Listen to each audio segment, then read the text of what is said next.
This is the Farm Hop Life Men's Forum, number 9. I am Matt DeRocher of a Farm Hop Life, and since for the last couple of weeks now, I've had Josiah Young of Over the Moon Farm in Missouri joining me. How are you doing tonight? Good, are you? Let's start with some personal events. What's a personal event you've got? Nothing crazy. We traded little Bucklings last week. Traded. I think he was 10 weeks old. We traded him for the new herd sire. So we have. Prior to this, we had. We would have had only I think 7 does that the old buck could have bred. So we traded one of his offspring for a new guy. So we should be set for the next year or two.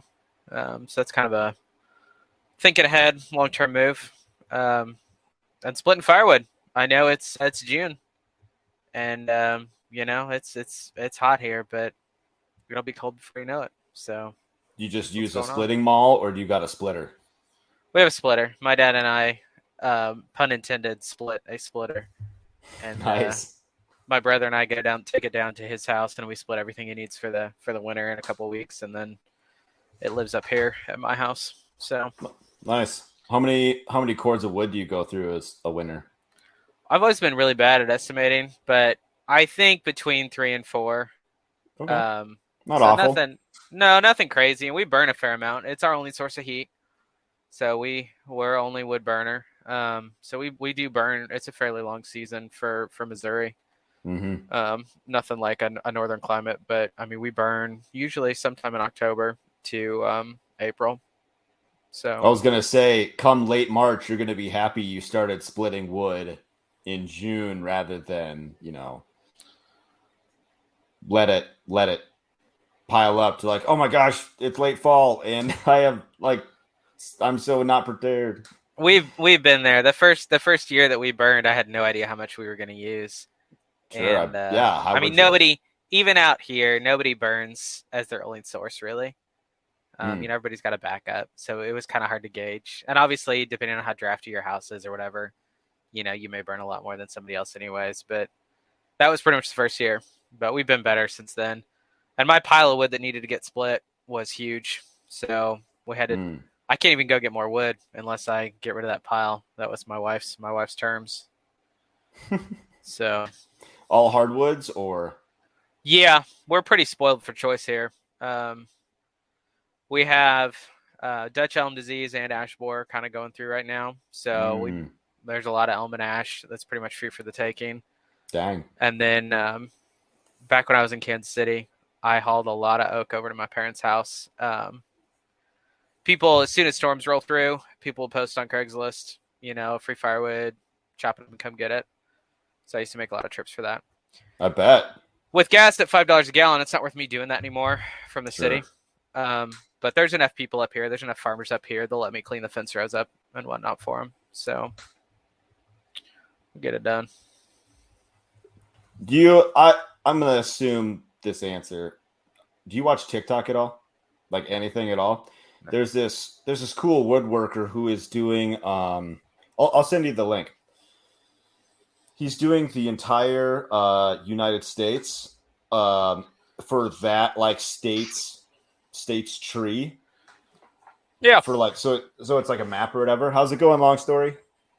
I'm doing great. How are you guys doing tonight? Good, man. Glad you could be here. I only told Josiah that you were going to be late. I didn't make that public or why. Yeah, who knows? Yeah. Gotta work, man.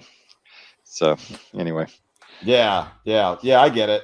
We were just talking about some personal stuff, and I was just explaining to Josiah like this guy on TikTok's doing like a map of the United States for that state's the state tree or whatever. And the last one that I saw was Missouri, and he's like, do you guys think that Missouri should its state tree should be like the black walnut because of this and that and the other thing, and I don't know, it looks super cool. He laid out like a lot of good reasons for why black walnut should be Missouri state tree, but I don't know, it's like very, very niche TikTok, but it's cool, it's interesting.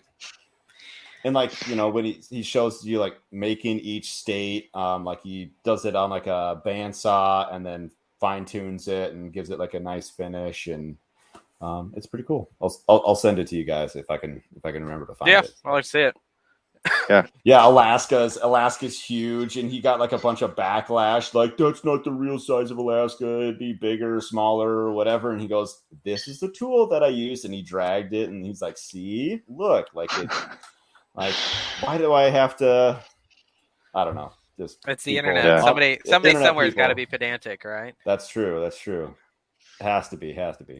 Long story. What? Well, first off, do you want to share who you are and where you are? I think you do that at the end, but Yeah, well, I'm in South Carolina, and we're trying to get a little farm off the ground. We go to the farmers market, and we do a little bit on social media, and just getting started. So I've been doing this almost a year, and still working the day job, but got big dreams. So you can find big us at dreams, the little farm. yeah. That should be the Yep. name. New name, rebrand. No. I was asked at the farmers market this weekend. This lady walked up and she says, "So tell me your long story." And I'm like, "Well, okay. So my last name is Long. That's the first step." And but starting a farm when you're let's say a little past midlife it was a long journey to get to the realization this is what I wanted to do, And then the other thing is, and I've shared this with you before in the podcast we did together, but my mom and dad and my little sister have all died of cancer, and I think that our food system is a big part of that problem, and I want to be part of the solution. So I told her that story, and she's like, "Oh my gosh, I just bought a bunch of stuff at Sam's, but I'm coming next week. I want to support you guys." And it's great when you can share that and it resonates with people, That's awesome. So, yeah. Yeah. That's it's unfortunate, your story, but it's a good story that it really grabs people, and like, I mean, it's personal, right? Like I mean, how could it not be personal? Like, you put your blood, sweat, and tears into your farm, and it's just part of your story, and people can resonate with that, and it helps them remember who you are, and they feel a connection to where their food comes from because of that. So we don't have to go through like the whole, like we already did a marketing, branding, and sales episode, but there's something in there about that. Yeah. What is your personal event? Let's go through a personal event of yours.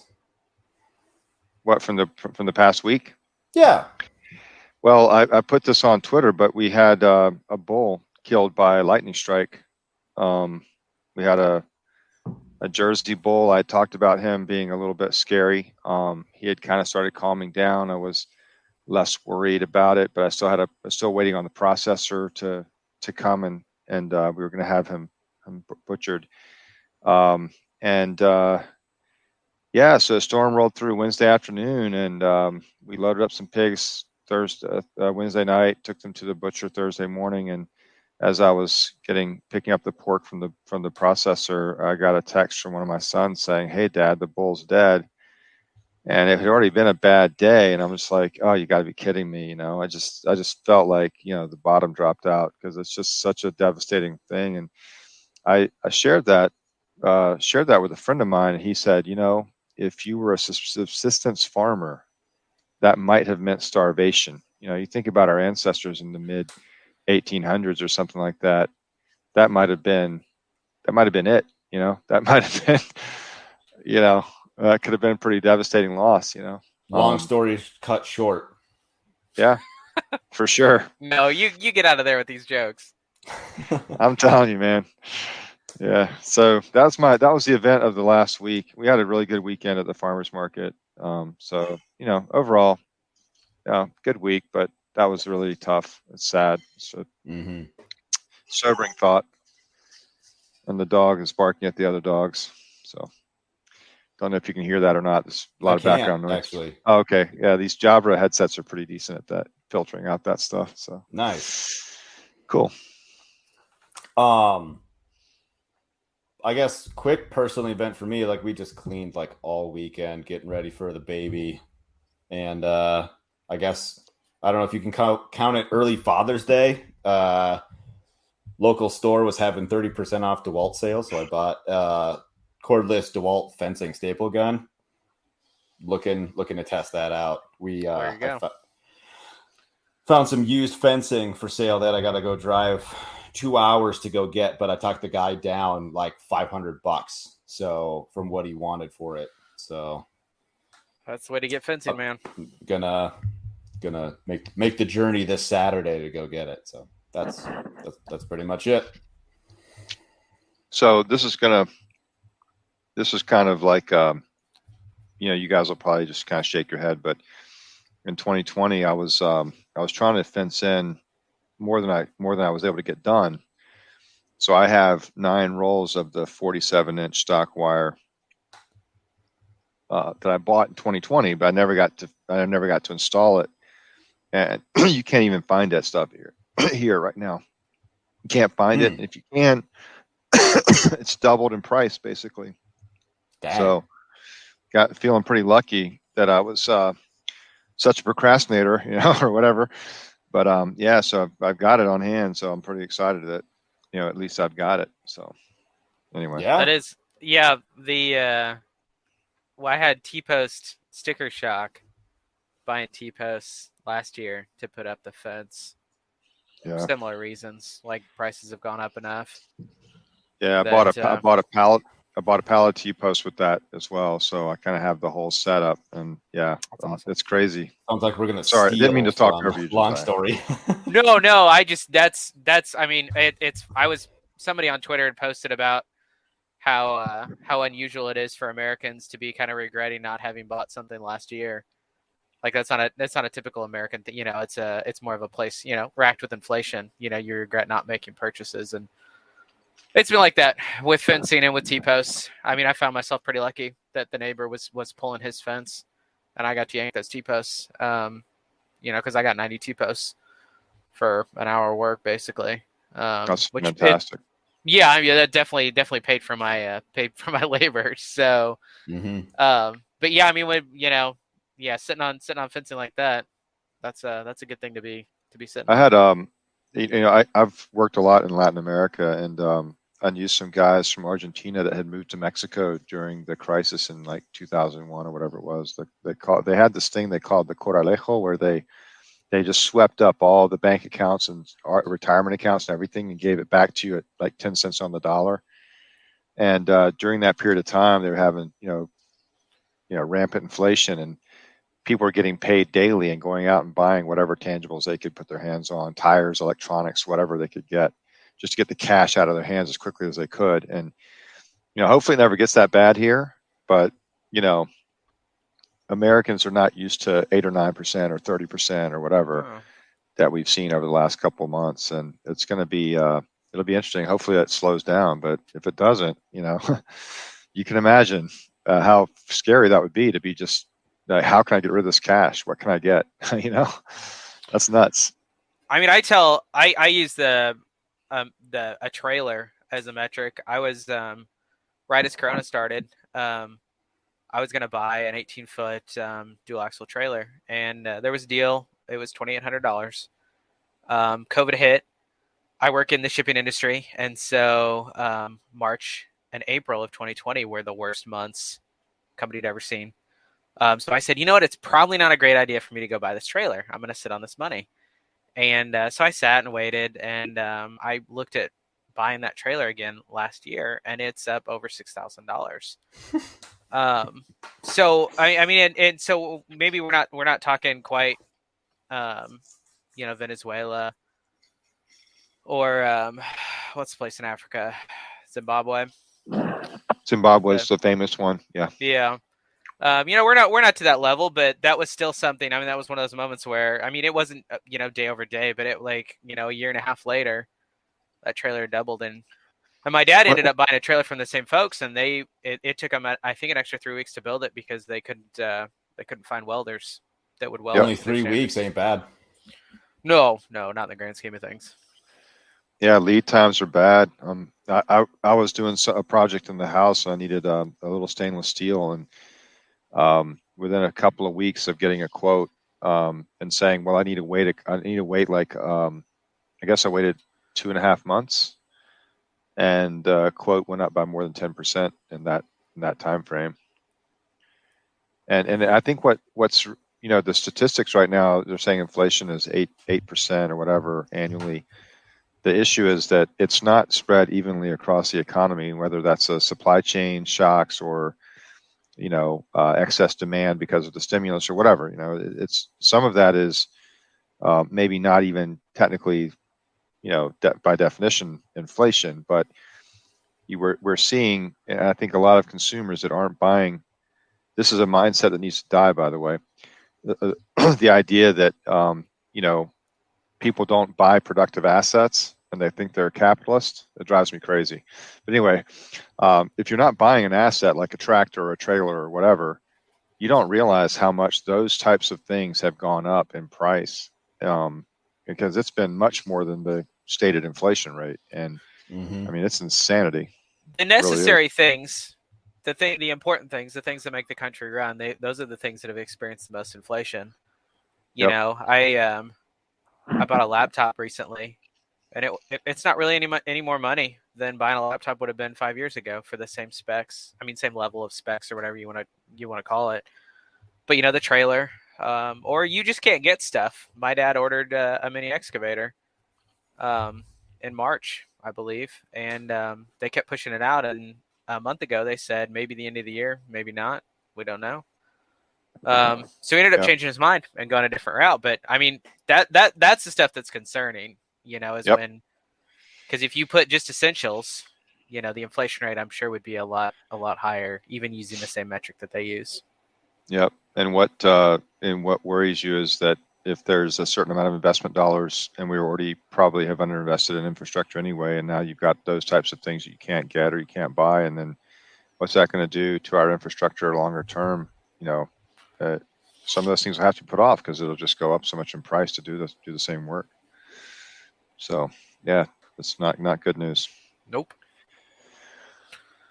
So, mindsets that need to die, to tie this into our top, would be just-in-time shipping. I don't have it in the notes, but it's kind of what we're talking about. Just-in-time shipping, like that kind of whole, basically how our country is run. That's a mindset that needs to die.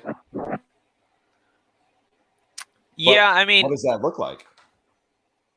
I think the root cause of a lot of these mindsets that I think need to die anyways, they come from the root cause, which is this abundance mindset.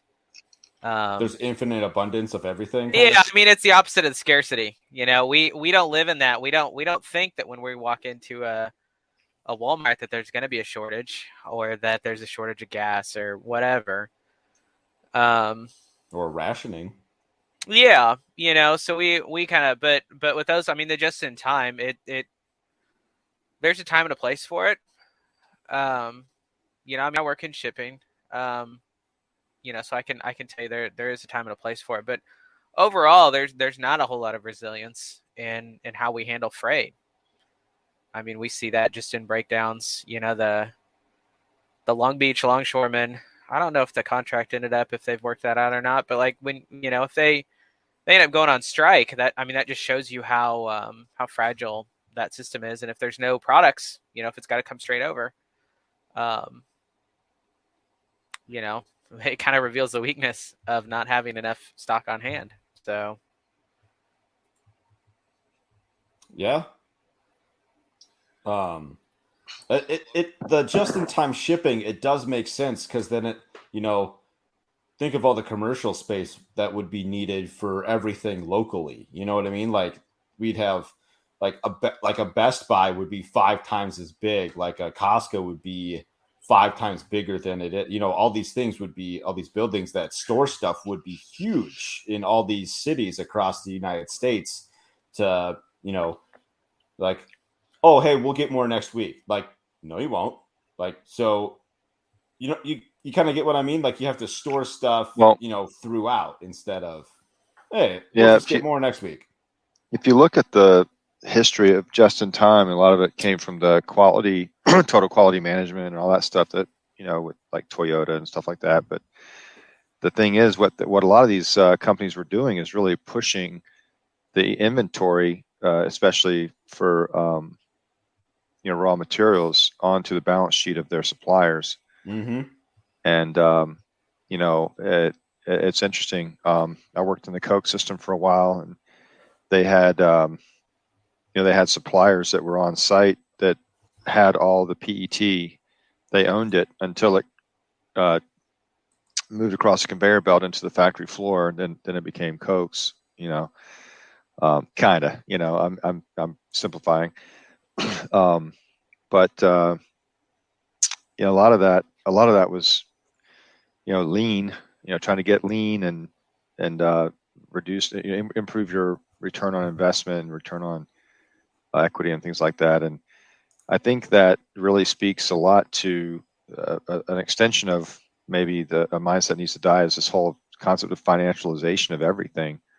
Like everything is valued in, $1 or rate of return or whatever. And it definitely has huge costs probably to the commons and the environment, because we try to financialize everything, turn everything into a commodity. That's definitely a mindset that needs to die. So, but anyway, it's interesting. It's all connected. On the just in time, a brief humorous story. I was importing stuff for a supplier for a large industry, and they supplied stuff for a huge, instantly identifiable company. And this company ran out of goods to keep their assembly line moving. And so this is in a good year. This is not 2020 or anything. And they flew the stuff into this airport, desperate to keep this assembly line running, because for every hour that it was off, I think they were going to get charged $250,000. And so they flew it in. There was like 8 pallets of stuff. Truck goes to pick it up at the airport. They only get 4 of the pallets on. So the truck makes it halfway to their destination, which was like 3 states away, before he realizes he doesn't have all the pallets. It's like midnight. So they get another truck to go out. They go get the stuff, the other 4 pallets. The first truck makes it, drives past the factory, and ends up getting lost somewhere in the backwoods of whatever state this is. Can't get turned around. The locals get mad at the guy. Got to call the sheriff. The other box truck ends up actually right behind him. So they're both stuck on this road. They can't turn around. Got to get a tow truck to come get them. They end up making it by the skin of their teeth. I want to say it was like 30 minutes before the shift started Monday morning. So I come into the office Monday morning. I had already cleared customs. That's all I was doing in this. But I had already cleared customs. But I come in that Monday morning, and I got to read like 270 emails of this poor freight forwarder guy trying desperately to keep these trucks from being late and getting there on time. And that's on a good time. That's on a time where freight shouldn't be moving. I don't remember what happened to the containers of this stuff that were supposed to be there. But that was a good year. That was good times. Freight was moving. So that's what just in time can do sometimes for you. So the good old days. before it was chaos. So. Yeah. Do you guys have more comments on just in time, or do you want to move on to something else? That was all I had. That was just my funny story. Yeah, let's move on. That is funny. I like that. Man, I got you do got to feel bad for those truckers. So here's what kind of made me think of this topic. I disagree with somebody on Twitter, and so I'm going to go cry about it on my podcast. That's how this works. The follow your passion versus do what you're good at, and you'll learn to love it. So like this guy wrote, follow your passion is bad advice. Do what you're good at, and you'll learn to love it. And I disagreed. I said, that's even worse. Like, think about the life you really want to live. Forget about the job and bills for a second. Then, how do I get there? Finally, how do I make money once I'm there? Start at the end goal and work backwards. Don't create goals as you bumble through life. Like think long term, right? And so we went back and forth a little bit, and that pissed me off. It's all I'm gonna say. It pissed me off. Like, what if to go to the extreme, like, what if nobody ever followed their passion? Like, what if you just like, oh, that looks nice. Like, what if none of us ever like had a farm or did anything? We just went to work and we're just like a mindless drone. Like, what kind of world would that be? Well, I mean, I think a lot of people live in that world. I mean, with all due respect to anybody that might be listening that does live in that world, like I think, when I came out of school,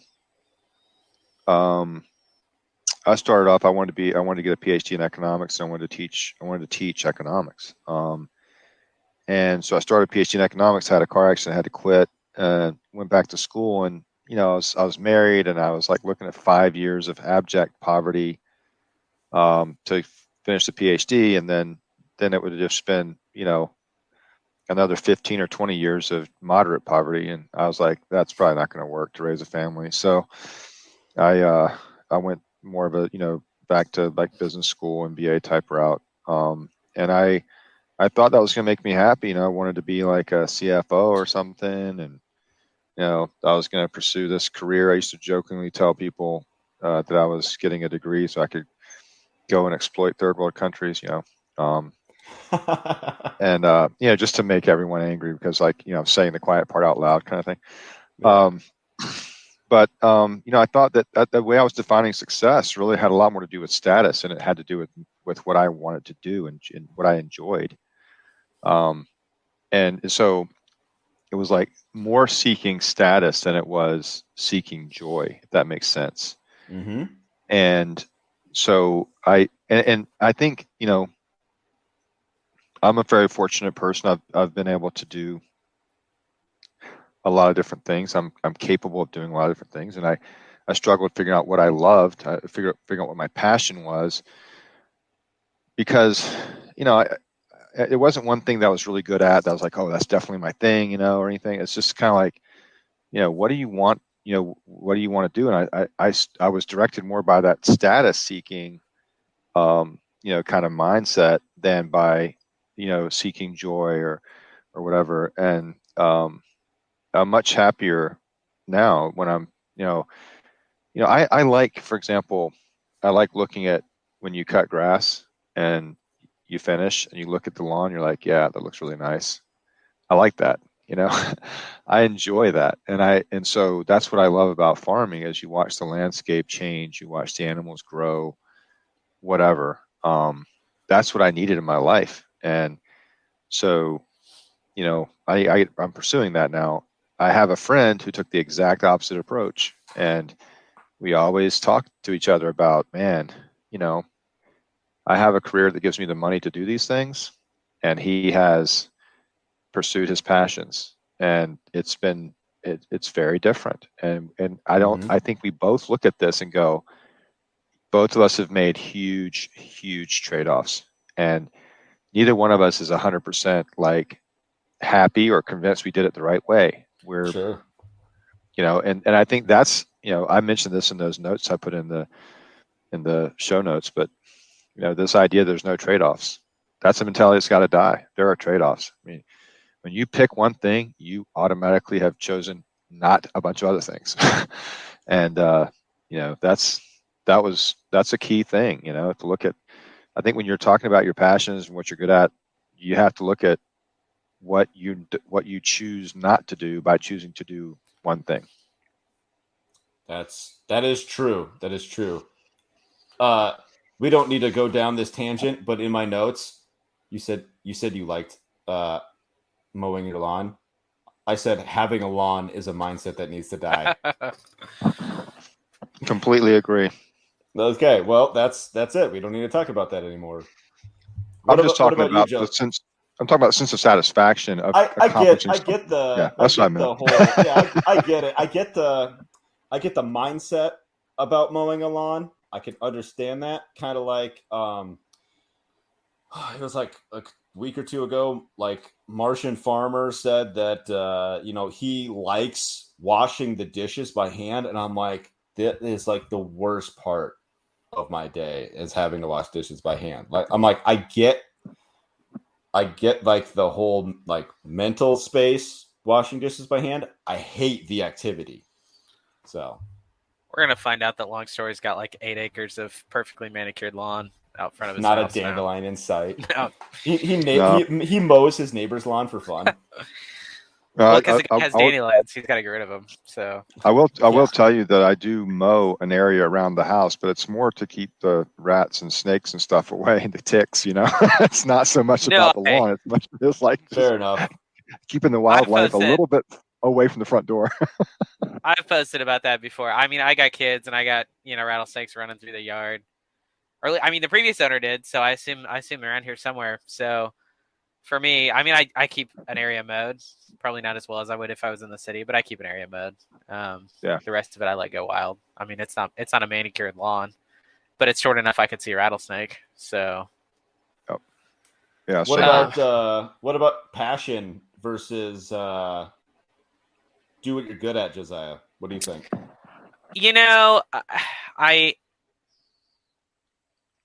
I am not. I wouldn't say that I'm passionate about what I do for work. I enjoy it to some degree. It fulfills kind of puzzles. I get to solve puzzles all day. It wasn't always the case. I switched actually to working IT and doing some of that over the freight movement, so that I do get some satisfaction from my job. But it basically just lets me live the way I want to.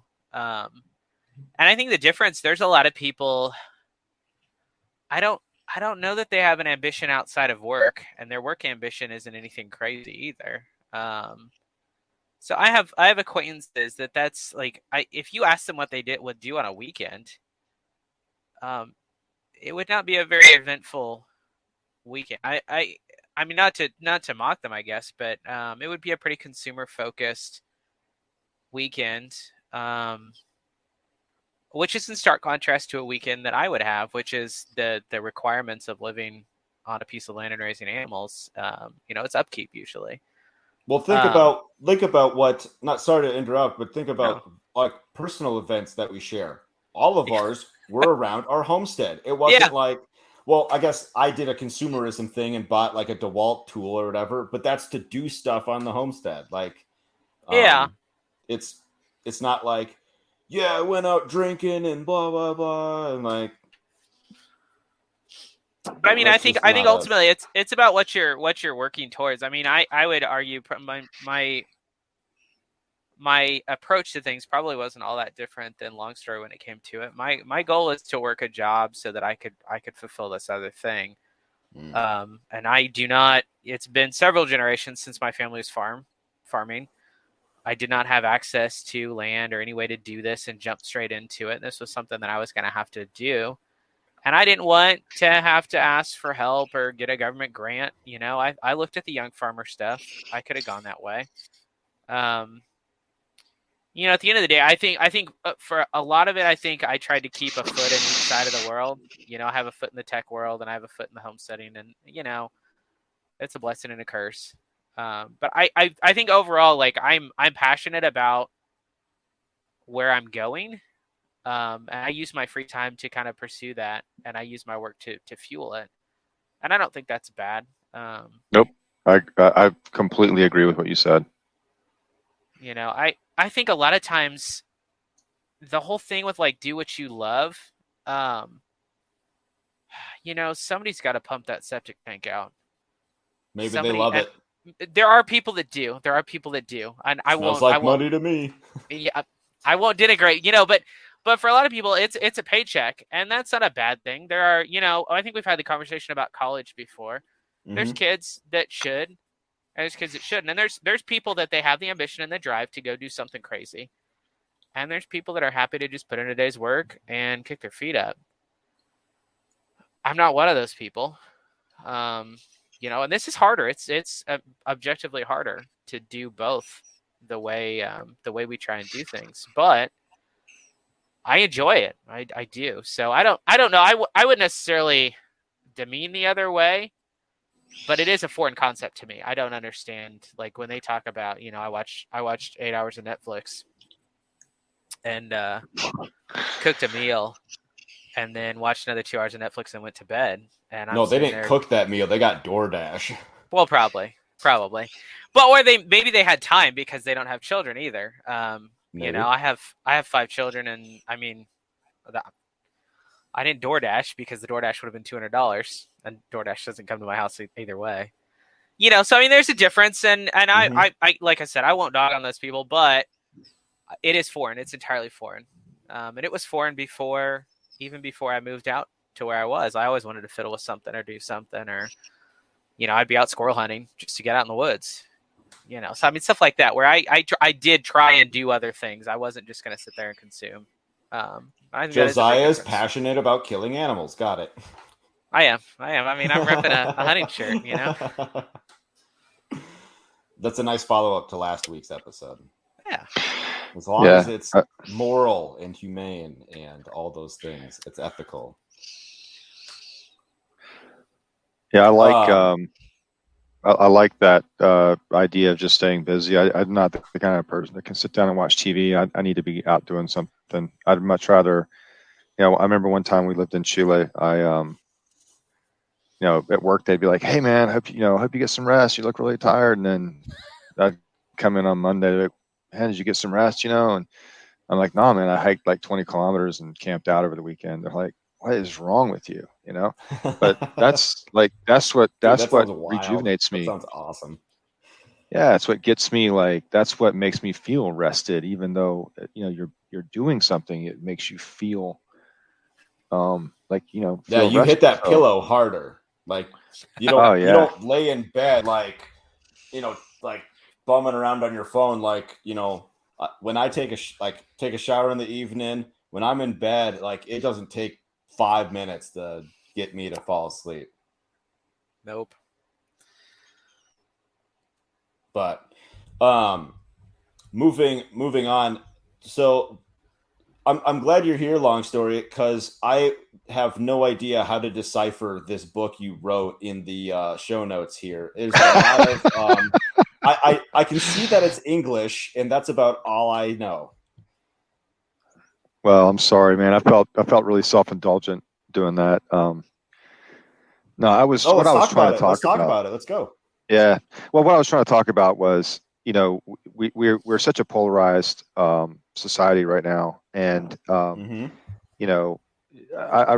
read A Conflict of Visions. I haven't actually finished The Righteous Mind, but there's the concept in both books is that there's a certain kind of vision or mindset that people have that drives them to be kind of more progressive or more conservative, whatever.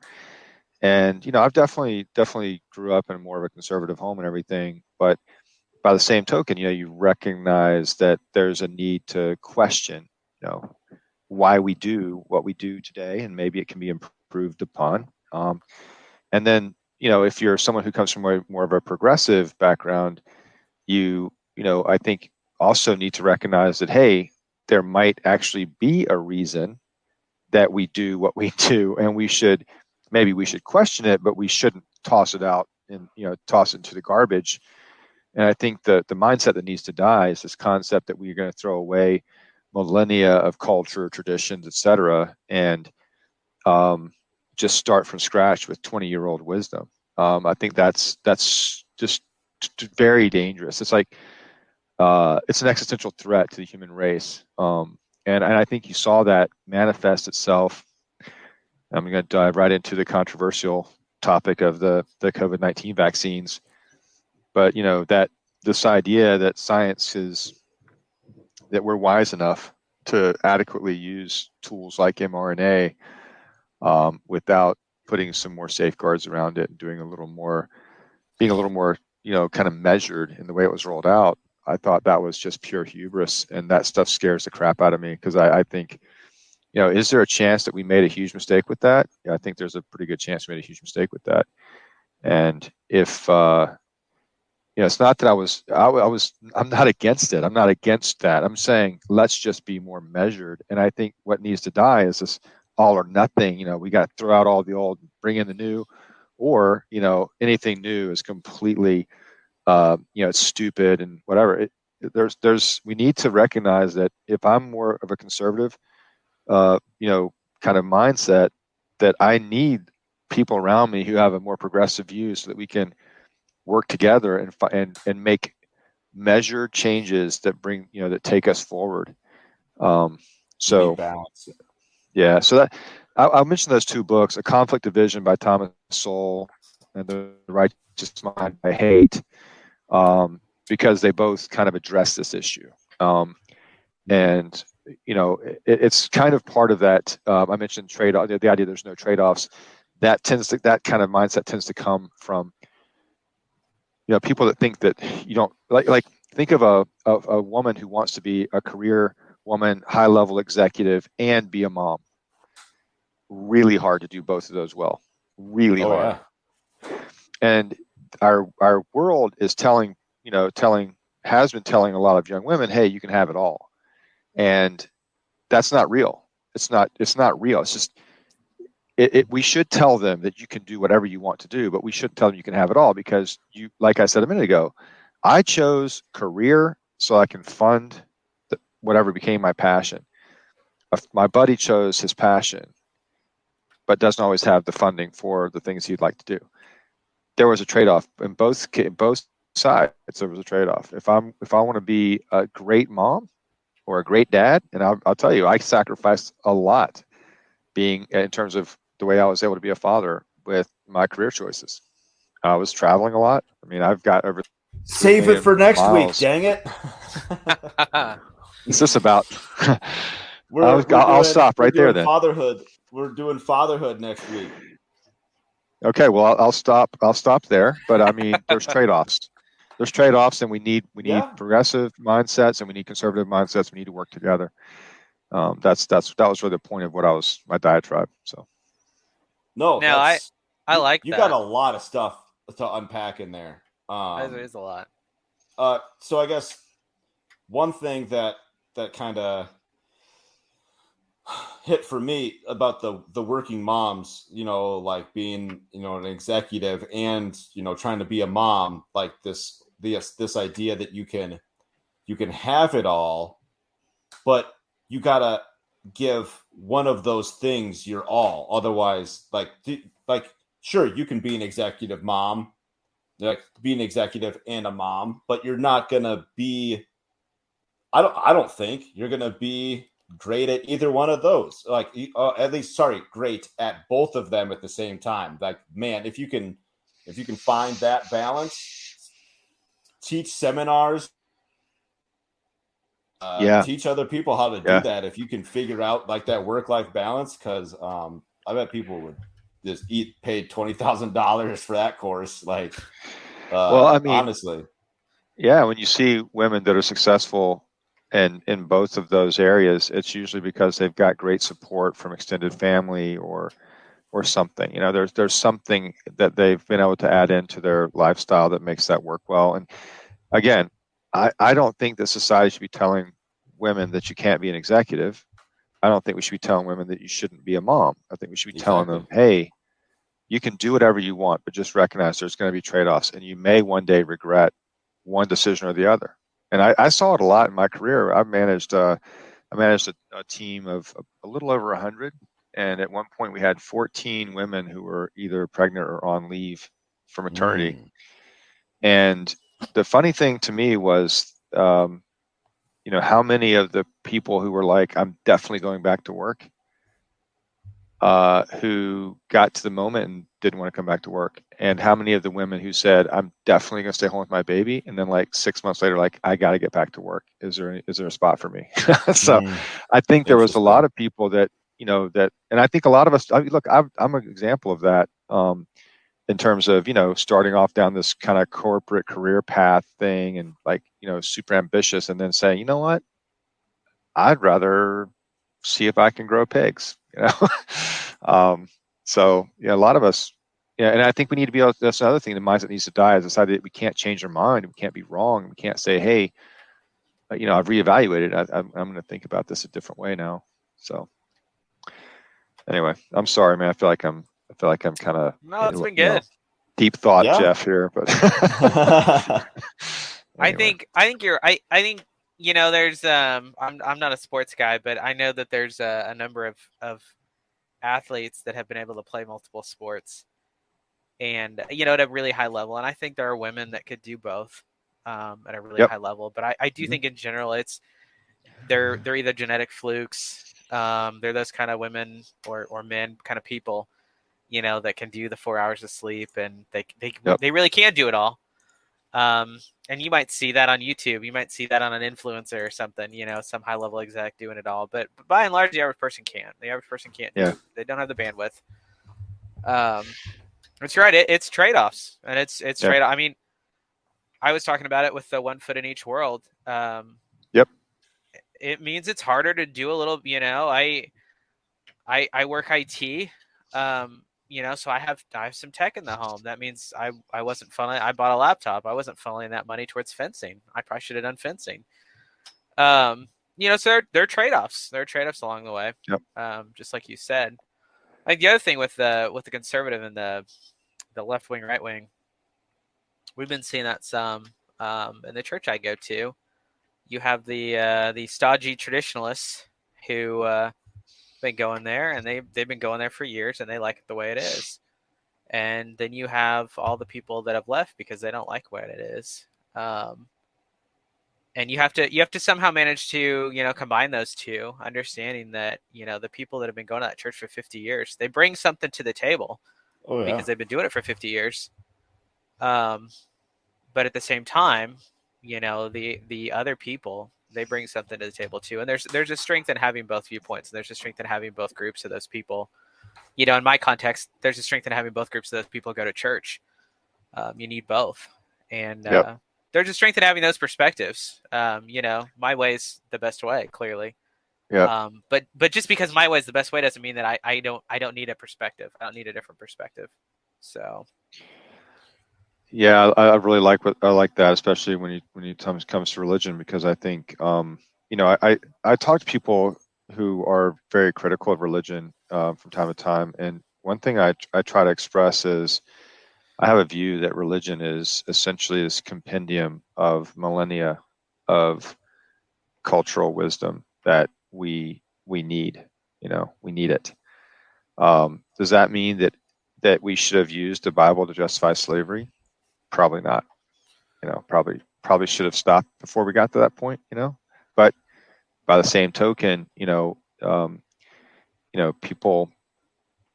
have been misusing religion a lot, and so I guess some of those criticisms are fair, but we need it. We need that cultural wisdom, and we need to be very judicious about when we toss that out and replace it with something new. That was really my whole point. Like we need to be open to new things, but we need to be very careful. At the whole Chesterton's fence or Chesterton's gate. If you can explain why the gate is there, then you can tear it down. And I think that's kind of what we need to see more of in our discourse. I would agree. Yeah, the thing about religion is a lot of people's issue with religion, I feel like stems from like the more leadership than anything, and that's a problem with like people, not necessarily religion. You get what I'm saying? Like I got an issue with the Pope or like the bishops or like the clergy, like the people inside the church, not so much like the ethos around it, I guess, for lack of a better word. Yeah, I've pulled this quote out a couple times. So we had a pastor growing up. He used to say that non-Christians act like non-Christians and Christians act like non-Christians. But neither one really shows neither one's showing Jesus. And you can kind of apply that to a lot of religions. But I'm as a Christian, I'll go ahead and I'll keep that quote. The people don't necessarily fully reflect the ethos behind a particular faith consistently, in a way that truly reflects what their faith really means. And that's people being people. Yeah, I think one of the things that happens with that is that we start getting really obsessed with how to define what a true Christian is, and we, if you go, if you look at the what are they called, the five things, inerrancy of Scripture, and the five things that are, this is the right belief. It's interesting because Christianity became with I think partially because of those five tenets that became kind of the basis of fundamentalism.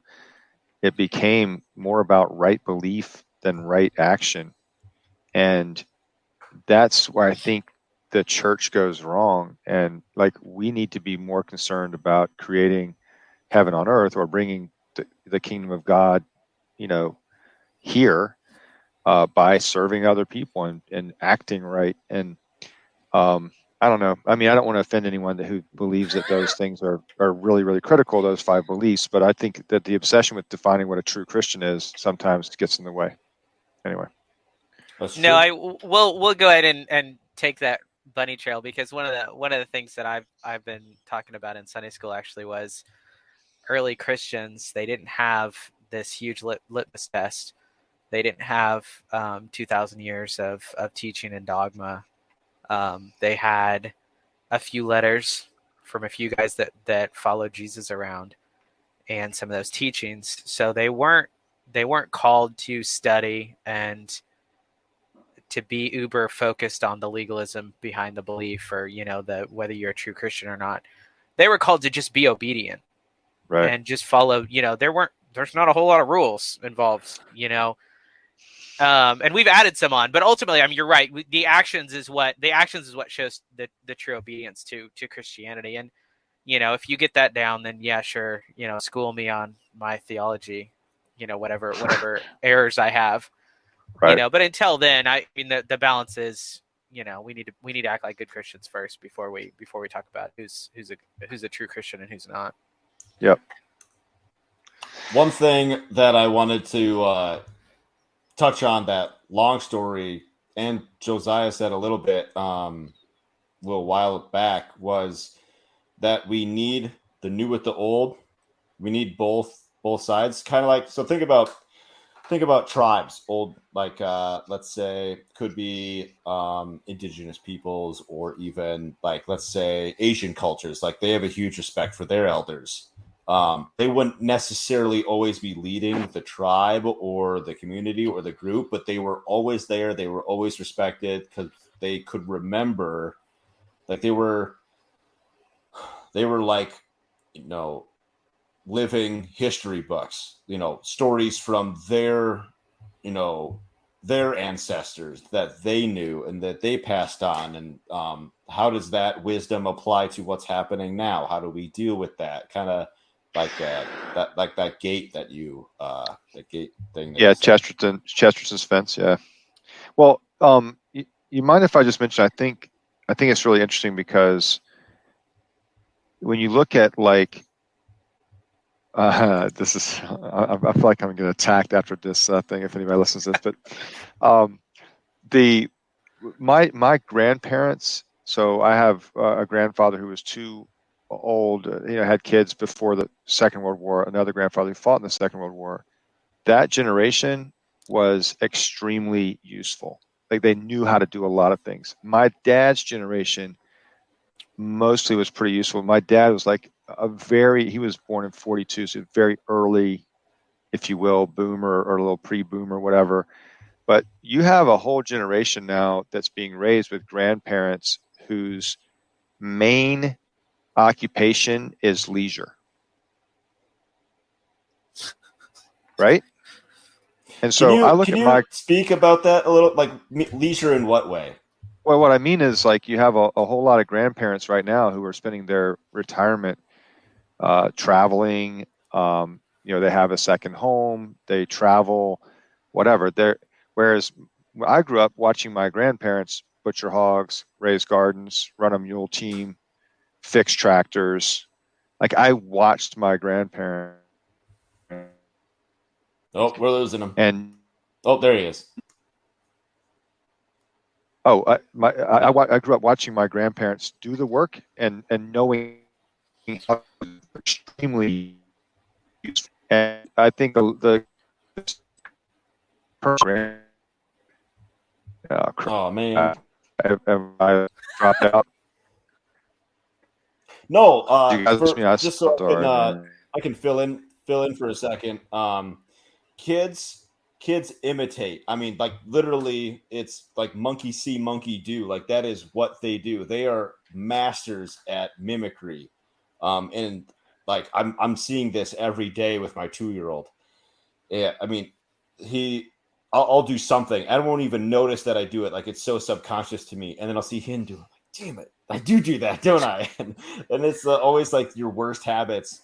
But you see your grandparents just basically lounge around, not really do anything. Like, well, I guess I should call the pool boy to skim this pool because there's one too many leaves in it, and I should call a mechanic to get my oil changed or whatever. Like they don't. Long story's right though. Like from a generational perspective.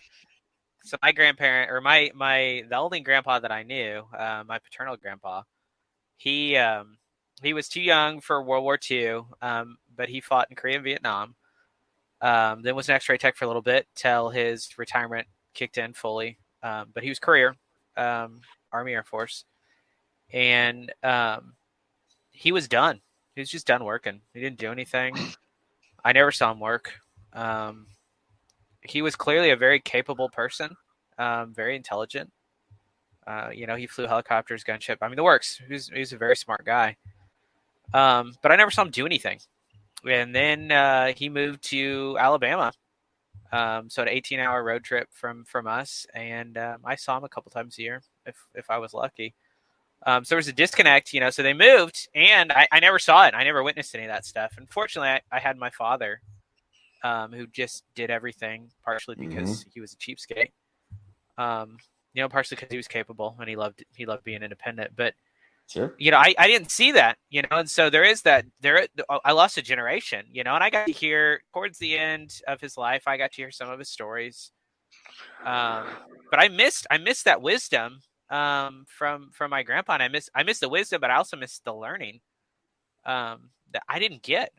And so to long story's point, that kind of, in a nutshell, the difference between us, the generational gap there shows what I missed out. Yeah.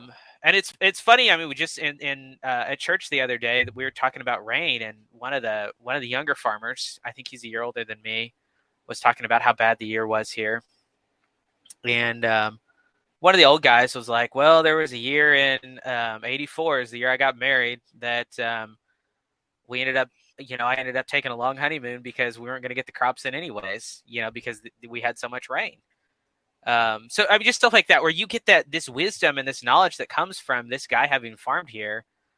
He's a century farm. Missouri recognizes, if they've farmed for 100 years in the one spot, so he's from a century farm. So he's got a century of knowledge in how to farm here. Yep. And, versus someone like me where I move in here and I'm like, it was really cold last year. And, I hear from the neighbor, that was a really, really brutal cold winter. And so I know, okay, maybe -20 for 2 or 3 weeks out of the year. That's not normal, but we miss all that knowledge, because they weren't living it. They weren't doing it. So I think long story is actually back here. So. Yeah, and I think the problem is that this generation's raised seeing their grandparents not be useful and discounts therefore anything that's old. Sure. And they're saying essentially, we're going to have to figure out how to get ourselves out of this mess because our culture, our traditions, our history are useless. Look at our grandparents. And I know that's a super harsh judgment of the boomers. I don't mean to be like, okay, boomer kind of. That's not the vibe I'm going for. I'm just saying, like, you have some grandparents that have been, lived through the Depression. Like in my case, my grandmother lived through the Great Depression. She saved her aluminum foil, very, very thrifty. Wash Dude, the my aluminum grandma foil. still does that. She saves Yeah. wrapping paper, and I don't think she Yeah. can get out of it. And if you think about the times we might be heading into, especially if the inflation thing, like we were talking about earlier, if that takes hold, people might be back to that, and they will not have any. And none of them will have heard the lore of their grandparents explaining how they weathered those types of events. And I think that's the danger. Well, in my limited group, the all of my friends' parents are boomers. And even when that, like, they'll be shocked at what my parents will do for us or what my wife's parents will do for us, and the involvement and Yep. the level of wisdom that they try and interact. And I mean, to the point where, like, I thought it was kind of normal. And then I hear all these horror stories from my friends and acquaintances and coworkers, talking about how their parents want nothing to do with kids or won't help or any of those things. So, I mean, Yeah. I would, like, I don't like castigating boomers or throwing an entire generation under the bus, but I do like the positive stories about boomer parents and grandparents are more the exception to the Yeah, rule, they're rare. apparently. Yep. So. Yep. Yep. I didn't Well, realize we were going to go down this road. This is Yeah, crazy. it was a far-ranging discussion night. No, it's awesome. It's a mindset that needs to die. That the discounting the older generations, like that mindset needs to die. Like, there's still something there. You just might need to dig down deep to get at it, but it's there. Yeah. And there are people around that still carry some of that wisdom and knowledge. And I made a friend recently. I've talked about on Twitter. His name's Dr. Jim Kibler. He was a professor of English at University of Georgia. Turns out he's a cousin of mine, and he's been working really hard to catalog some of the agricultural practices from the mid 1800s in the area, especially among the yeoman farmers that were descended from German immigrants, and cataloging some of the gardens and heirloom seeds and all kinds of cool stuff. And I've cultivated a bit of a friendship with him, and trying to glean what I can. He's very focused on trying to pass along some of this information, and it's a neat thing if you find people that are willing to share that information. It's a rich resource. So, absolutely. Is there anything you guys wanna wrap up on?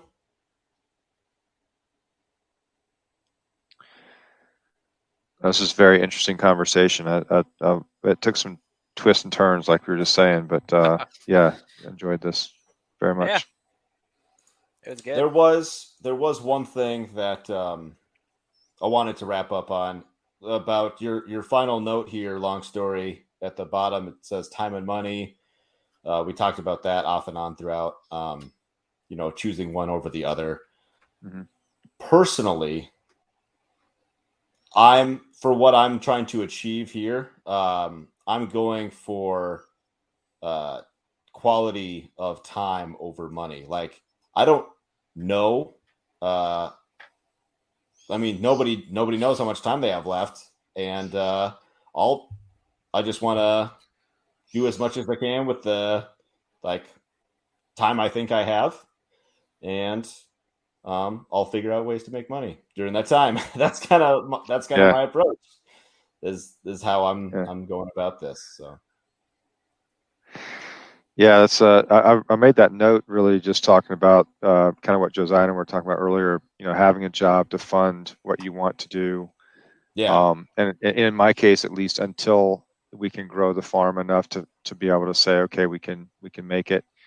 But there's again trade-offs. There's a lot of risk in that, and we've got to be careful and measured, and we need to think about how to introduce the new stuff, the farm, before we throw out the old stuff, the job, just like we were talking about. So, yeah. Well, I think, segueing into potentially next week's topic, as a father of 5 children, I'm risk averse because of that. Like, fatherhood has changed my level of acceptable risk to the point where I do want an off-farm job because, well, do I think that I could scale up over a year or two and maybe make something happen here? Maybe. do I want to take the risk? Do I want to put, and so there is a balance. I mean, like I said, it's kind of a segue. There's a balance to that. And, my answer isn't the same for everybody, but that is one of the reasons why I didn't jump in, with both feet into this. And I have 1 foot back in the other world. I'm just more risk averse now than I would have been 10 years ago. So, yeah, I totally agree. Yeah. Looking forward to hearing more about that next week. So, Josiah, why don't you start where people can, find out more about you and stalk you? All right. Harass I am you. on Twitter at Inventive15, where you can look as Josiah Young. And it's Over the Moon Farm. We raise goats and chickens, do little sales here and there, and mostly just relate my bumbling experiences on getting the ball rolling here. So, Cute goat pictures. and goat pictures. That's right. Cool. Go ahead. Long story. Yeah. So Long Story Farms, we're raising poultry and pork, and we're selling in some farmers markets here in the Newberry, South Carolina area, and a little bit on Facebook. You can find us on Facebook. You can find me on Twitter. Try to keep farm focused, but every now and then I break the rules set by my wife about how to use the account and talk about some other stuff. So, but yeah, enjoy having these types of conversations and try to engage in some of these ideas, on Twitter. Mostly try to stay focused on the farm if I can, though. So look for us in both places, and certainly if you're in the South Carolina area, let us know. We'd love to apply you with some pork or poultry. Yeah. And I am Matt DeRocher of A Farm Hop Life. You can find us everywhere, farmhoplife.com, and a bunch of other social media accounts. You guys hang tight. I got some more questions just for a couple of minutes if you got time. So Sure. appreciate you guys being here. And I appreciate everyone for listening and hanging out with us. It's been fun. See you next week.